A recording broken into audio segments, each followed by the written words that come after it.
Totes semblen molt avorrides. Oh, i tant.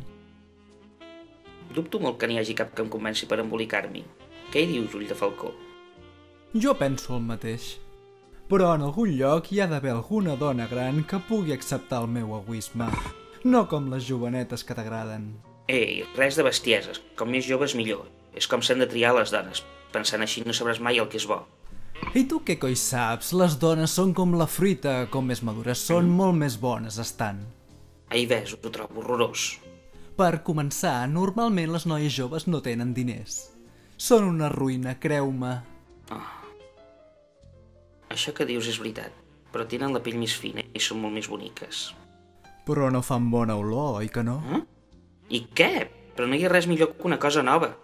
Les dones madures són les millors. Però es pot saber què us passa, nois? Ostres, aquest és una preciositat. Sisplau, me'n puc encarregar jo? De quina? Que ens ha passat per al res?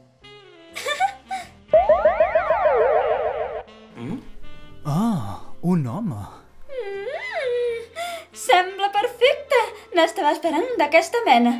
No ho sé pas, la veritat és que a mi em fa sospitar una mica. Endavant, ja està decidit, doncs. Ostres, m'agradaria saber quina mena de noies li deuen agradar. Què en penseu, vosaltres? Que quina mena de noies? Que no recordes com són els homes, ull de peix? A mi em sembla que no.